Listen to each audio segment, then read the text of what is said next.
हम ये ड्रग्स और मेडिसिन उन पुअर इंडियंस के लिए नहीं बनाते बल्कि वेस्टर्न पेशेंट्स के लिए बनाते हैं जो इसे अफोर्ड कर सकते हैं। ये लाइन एक ग्लोबल फार्मा सीईओ की है।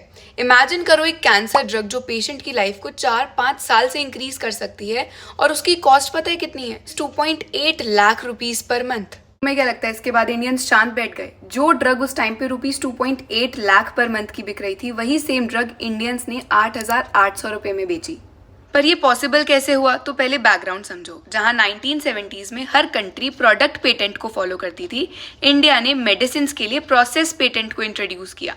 इसका क्या मतलब है? प्रोडक्ट पेटेंट का क्या मतलब होता है कि अगर किसी इंसान ने एक ड्रग बनाई तो दूसरा पर्सन उसे कॉपी नहीं कर सकता एक पर्टिकुलर पीरियड ऑफ टाइम के लिए। प्रोसेस पेटेंट के अंदर अगर आप उस सेम ड्रग को दूसरे प्रोसेस के थ्रू बना सकते हो तो आप अपना प्रोसेस पेटेंट करवा लो और प्रोडक्ट आप मैन्युफैक्चर आराम से कर सकते हो। तो सिप्ला जैसी कंपनीज ने यही किया। उन्होंने वेस्टर्न ड्रग्स को इंडिया में इंपोर्ट किया, फिर रिवर्स इंजीनियरिंग करके इंडिया में सेम मेडिसिन बनानी शुरू कर दी। 90% सस्ती उन मेडिसिन को उन्होंने बेचना शुरू कर दिया और डेवलपिंग कंट्रीज जैसे अफ्रीका में सस्ती मेडिसिन लाइक जो मेडिसिन लाखों रुपए की आती थी उन्हें हजारों रुपए में बेचना शुरू कर दिया। सब लीगल था, पूरा लीगल। फिर 1995 में इंडिया ने वर्ल्ड ट्रेड ऑर्गेनाइजेशन को ज्वाइन किया, जहां पर इंडिया को फोर्स किया गया कि आपको प्रोडक्ट पेटेंट को ही फॉलो करना पड़ेगा। वेस्टर्न फार्मा कंपनीज तो खुश हो गई कि अब इंडिया की स्ट्रैटेजी तो फेल हो चुकी है।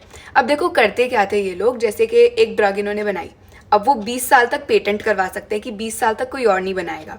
फिर ये क्या करते थे, बीच में उस ड्रग के फॉर्मुलेशन में या कुछ ना कुछ उसमें चेंजेस कर देते थे। फिर इन्हें दोबारा से 20 साल का पेटेंट मिल जाता था और ऐसे करके अपना पेटेंट ना ये रिन्यू करवाते रहते थे। अब इंडिया ने इस प्रॉब्लम को सॉल्व करने के लिए अपने पेटेंट लॉ में एक सेक्शन 3D डाला। इसका क्या मतलब है? इस सेक्शन में लिखा था कि अगर तुम माइनर से ट्वीक्स कर देते हो, चेंजेस कर देते हो कि ड्रग में हमने हल्का सा चेंज किया और अब हमारा पेटेंट रिन्यू कर दो और 20 सालों के लिए, तो वो नहीं होने वाला अनटिल एंड अनलेस कि वो चेंज एक पेशेंट की लाइफ को ड्रास्टिकली चेंज कर देगा। एक स्विस फार्मा जाइंट ने इंडिया के पेटेंट लॉज को चैलेंज भी किया था, लेकिन बाद में 2013 में जाकर सुप्रीम कोर्ट ये केस जीत जाता है एंड आती है कंपल्सरी लाइसेंसिंग। ये एक लीगल टूल है और इसका मतलब ये है कि अगर कोई बहुत लाइफ सेविंग ड्रग है और उसका प्राइस बहुत ज्यादा है तो इंडियन गवर्नमेंट फोर्स कर सकती है उस कंपनी को कि वो इंडिया की किसी फार्मा कंपनी को उसका लाइसेंस दे दे।